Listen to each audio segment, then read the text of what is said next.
when a little girl looked up at Clint Eastwood and asked, "Do you believe in God?" No one expected his answer, but what he revealed left everyone speechless. The old neon sign above Earl's Diner buzzed faintly, casting a flickering glow onto the worn asphalt of the nearly empty parking lot. The clock inside ticked past 9:30 p.m., and though most folks in town had already turned in for the night, the diner still had a few stragglers, truckers stopping for a late cup of coffee, a couple sitting in the far booth speaking in hushed tones, and an old man by the window staring out at the dark Texas highway. That old man was Clint Eastwood. Dressed in a faded denim jacket, his weathered face bore the stories of a life well lived, his steely blue eyes carrying the weight of decades. He sipped from a steaming mug of black coffee, his fingers tapping lightly on the side, as if lost in a thought he hadn't quite finished. Across the diner, seated in a corner booth, an 8-year-old girl named Sarah swung her feet absent-mindedly beneath the table, her tiny hands clutching an old leather-bound Bible. Her grandmother Maggie sat beside her, occasionally running a wrinkled hand over Sarah's blonde hair as they spoke in low voices. The Bible had belonged to Sarah's late grandfather, a man of deep faith, who had once whispered to her that faith is like a lantern. You don't need to see the whole road, just enough to keep walking. Since his passing, Sarah had clung to those words, even when she didn't quite understand them. Tonight, as she stared at the man by the window, the legendary actor and director who had played outlaws, drifters, and lone warriors, something in her heart told her that he might have the answer she had been searching for. The diner's owner, Earl, a stout man in his 60s with a graying beard and a grease-stained apron, stood behind the counter, wiping down a stack of coffee cups. He had known Clint for years, had seen him pass through town from time to time, always keeping to himself. Though Clint had never been much for small talk, Earl respected him, the kind of man who didn't waste words, who spoke only when he had something worth saying. The soft hum of a country song played from the jukebox in the corner, barely audible beneath the clinking of silverware and the occasional murmur of conversation. Outside, the Texas wind howled softly, rustling the leaves against the window pane. Sarah took a deep breath, her little fingers tightening around the Bible. She had been rehearsing her question for weeks, whispering it to herself as she lay in bed at night, scribbling it into the margins of her school notebook. Now sitting here in the small town diner, she knew it was time. With one last look at her grandmother, she slid from the booth, took a deep breath, and started toward Clint Eastwood's table. Sarah's small feet barely made a sound against the black and white checkered floor as she stepped forward, her fingers still wrapped tightly around the worn leather cover of her grandfather's Bible. The quiet murmur of the diner seemed to dim with each step she took, as if the very air sensed something significant was about to happen. The jukebox crackled softly in the background, playing an old country tune that no one was really listening to anymore. Behind the counter, Earl paused mid-motion, his rag hovering over the countertop, his eyes shifting toward the little girl making her way across the room. A trucker, who had been absently stirring sugar into his coffee, glanced up and lowered his spoon. Even Maggie, who had encouraged her granddaughter just moments before, now held her breath, her weathered hands clasped together on the table. At the far end of the diner, Clint Eastwood, unaware of the sudden shift in attention, remained where he was, staring out at the vast stretch of empty highway beyond the window. His calloused fingers rested on the handle of his coffee mug, steam still curling from its surface. The overhead light cast a glow over his face, accentuating the deep lines that decades of life had etched into his features.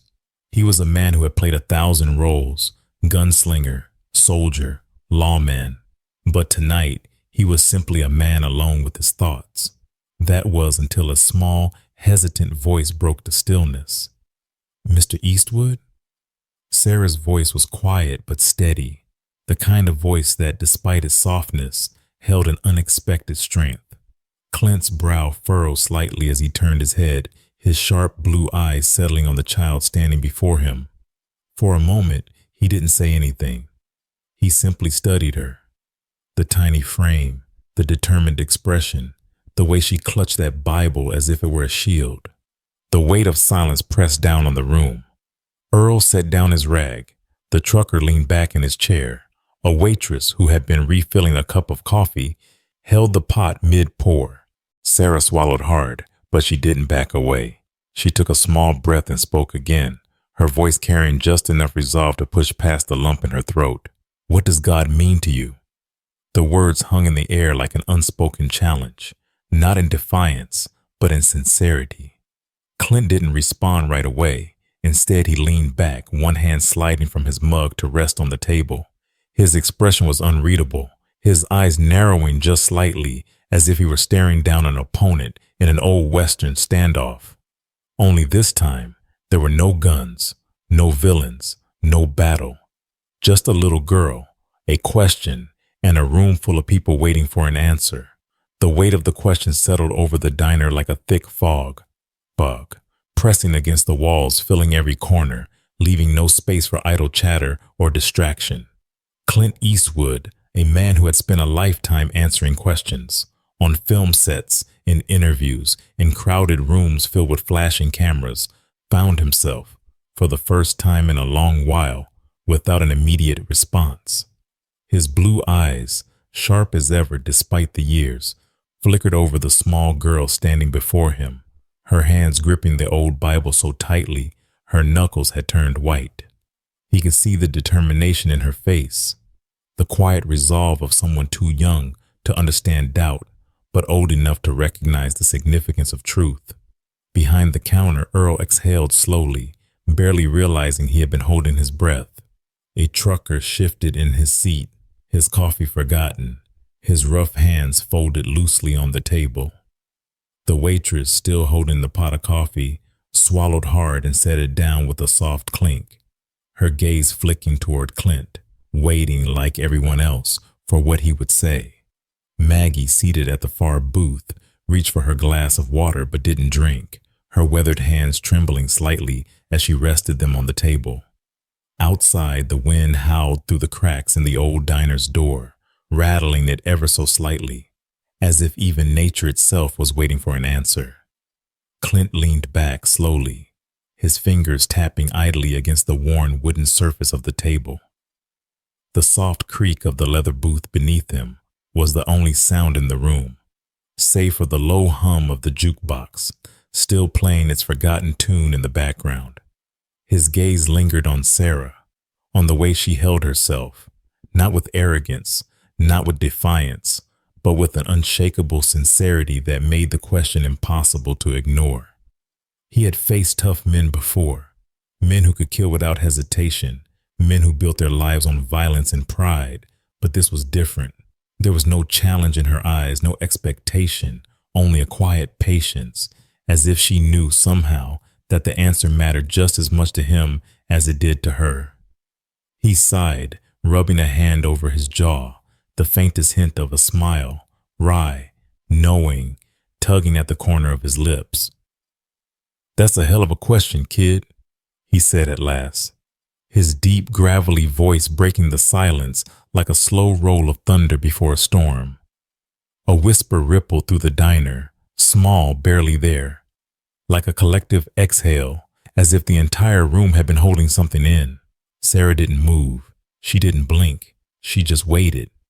For the first time in years, Clint Eastwood felt something stir inside him, something old, something deep, something he hadn't faced in a long, long time. Clint let out a slow breath, his fingers tightening slightly around the rim of his coffee cup before he finally set it down. The weight of the room hadn't lifted.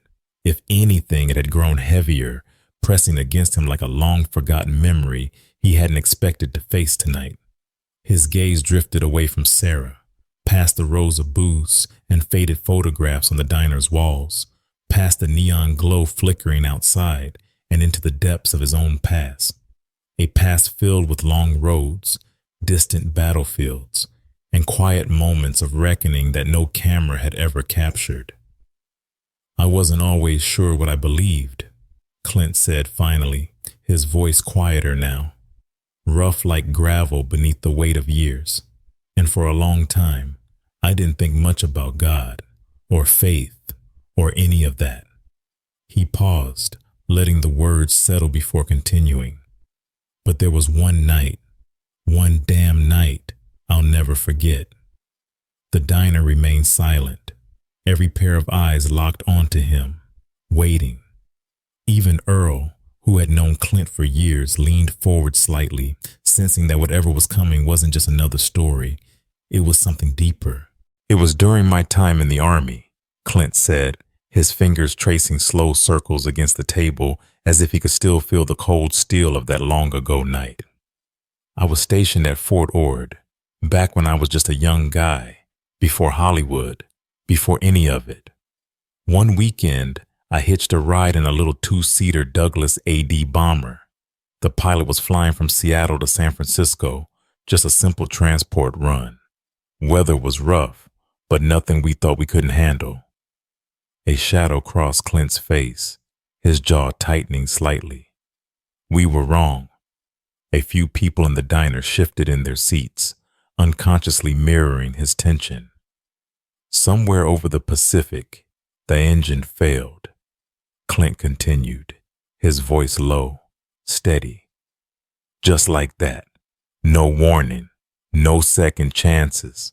The pilot radioed for help, but we both knew, no one was going to get there in time. He let out a breath, shaking his head slightly. So we ditched, right there, in the middle of the damn ocean, cold as hell, dark, nothing but the waves and the sky stretching out forever. Sarah's grip on her Bible tightened, her eyes wide, unblinking. I swam to shore, Clint said, almost as if he were remembering it in real time. Took me hours. Hypothermia was setting in. I should have drowned. I probably would have drowned, but something kept me going. He exhaled, leaning back. Was it God? I don't know. But when I finally crawled onto that beach, half frozen and half dead, I realized something. I wasn't alone. Maybe I never had been. The room remained utterly still. Even the jukebox had gone silent, as if it too had been waiting for him to finish. And that, Clint said, his eyes finding Sarah's again, is what God means to me. For a long moment after Clint finished speaking, no one said a word. The weight of his story still lingered in the air, thick and tangible, like the fading echo of a gunshot in a deep canyon. Sarah, her small hands still wrapped tightly around her grandfather's Bible, stared up at him, her wide eyes shimmering with something unspoken. She wasn't the only one. Across the diner, expressions had shifted.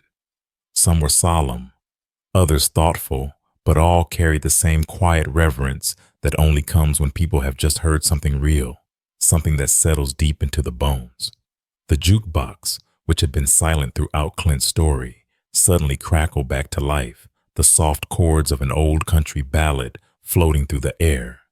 Earl, standing behind the counter, let out a breath he hadn't realized he was holding, rubbing a calloused hand over his jaw.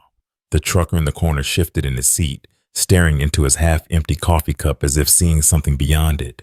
Even Maggie, who had spent a lifetime hearing sermons and prayers, found herself blinking back tears, her wrinkled hands gripping the edge of the table a little tighter.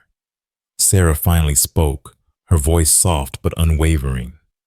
My grandpa used to say that too, she whispered, that we're never really alone, even when we think we are. Clint's gaze softened. He nodded, his weathered face lined with something far gentler than before. Your grandpa was a wise man, kid, he murmured, and he was right. A single tear slipped down Sarah's cheek, but she didn't wipe it away.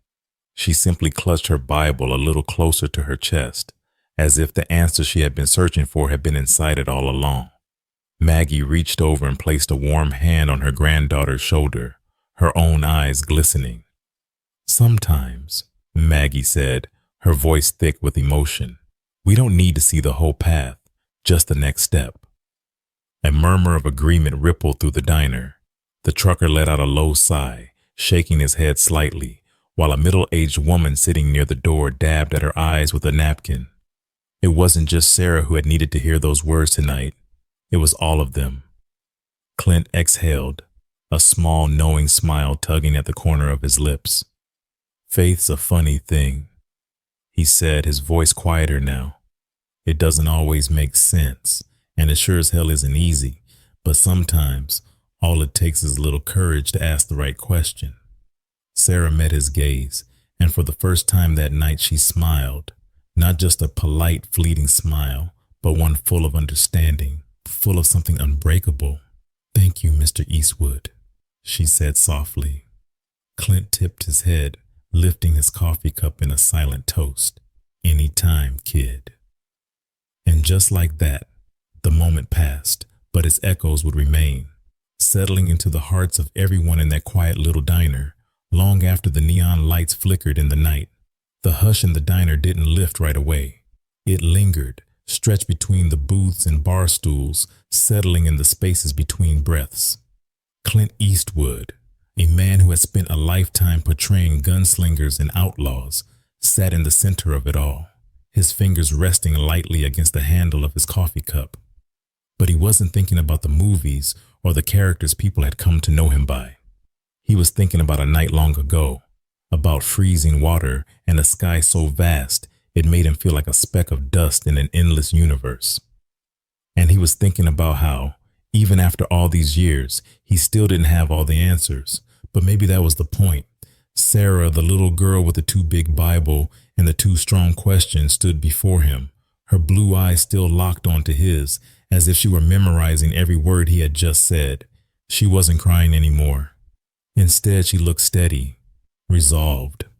Whatever doubt she had carried when she walked into that diner tonight had been replaced with something quieter, something stronger. Clint gave her a slow nod, tipping the brim of an imaginary hat.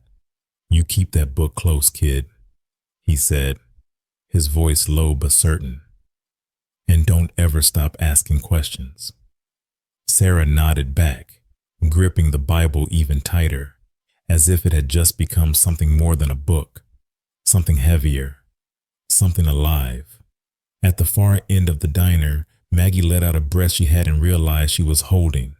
She reached out, brushing a strand of hair from Sarah's face, her fingers lingering against her granddaughter's cheek for just a moment. "You did good, sweetheart," she whispered. "Your grandpa would be proud." A trucker near the jukebox let out a low, thoughtful hum, shaking his head as he pushed his empty coffee cup aside. Earl, still standing behind the counter, exhaled through his nose, rubbing a hand over his chin as if trying to ground himself after the moment that had just unfolded. Even the waitress, who had spent most of the night simply going through the motions, paused to blink away something in her eye before turning back toward the kitchen. Clint reached into his pocket, pulled out a few crumpled bills, and set them on the table. Then, with the ease of a man who had done this 1,000 times before, he stood, rolling his shoulders as if shaking off the weight of something unseen. He met Earl's gaze across the diner, gave a small nod, then turned toward the door. As he pushed it open, the old neon sign flickered against the black stretch of highway beyond, casting his shadow long across the pavement. He didn't look back, but behind him, in a little booth near the window, Sarah watched him go, her Bible clutched tightly against her chest, knowing she would never forget this night. The diner's door swung shut with a soft chime, leaving behind a room still steeped in quiet reflection. Outside, Clint Eastwood stepped into the night, his silhouette framed against the neon glow of the flickering sign. The Texas wind whispered through the empty parking lot, carrying with it the last echoes of a conversation that would linger far longer than the moment itself. Inside, Sarah sat motionless, her small hands resting on the cover of her grandfather's Bible, as if holding on to something unseen but deeply felt. Across from her, Maggie, her eyes filled with quiet understanding, reached over and gave her granddaughter's hand a gentle squeeze. Not all moments in life come with clear answers. Not every question has a solution neatly tied up in words. Sometimes the most profound truths are the ones that linger in the spaces between, unspoken but deeply understood. Tonight, in a small town diner, a young girl had asked an old cowboy a question that many had been too afraid to ask themselves. And though Clint Eastwood's answer wasn't perfect, though it wasn't wrapped in certainty or absolutes, It was real. It was honest. And sometimes that's all faith really is: the courage to ask, the willingness to listen, and the quiet resolve to keep walking forward, even when the road ahead is unclear. Earl, still standing behind the counter, let out a slow breath and reached for his coffee pot, his hands steadier than they had been all night. The trucker near the jukebox rubbed a calloused hand over his chin, nodding to himself before fishing a few bills from his wallet and dropping them on the table. The waitress, who had spent the evening blending into the background, now stood still for a moment, her eyes lingering on the door as if she, too, had felt something shift. Some nights change people. Some moments settle into the soul and stay there, shaping the way a person sees the world long after the conversation has ended. Tonight had been one of those nights. So now the question is yours to ask. What does faith mean to you? Maybe the answer isn't immediate. Maybe it won't come at all. But maybe, just maybe, the act of asking is what matters most. If this story resonated with you, take a moment to reflect. And if you feel compelled, share it with someone who might need to hear it. Because sometimes the right question at the right time can change everything. In life, we often seek certainty, clear answers, firm directions, undeniable truths. But faith, much like the journey itself, rarely offers such simplicity. Clint Eastwood's conversation with young Sarah reminds us that faith isn't about having all the answers. It's about having the courage to ask the questions. It's about finding strength in uncertainty, trusting that even in our darkest moments, we are not truly alone. In today's world, where division, doubt, and fear seem more present than ever, this lesson is more important than we realize. We don't need to have everything figured out to take the next step. We just need the belief that there is a path forward. Like Clint, we all carry our own past, our struggles, regrets, and moments of doubt. But within those experiences lies wisdom, the kind that can inspire the next generation. So now, we ask you, what does faith mean to you? Have you ever had a moment that made you question or reaffirm your beliefs? Share your thoughts in the comments, because sometimes the right words at the right time can change everything. And maybe, just maybe, your story will be the one someone else needs to hear today.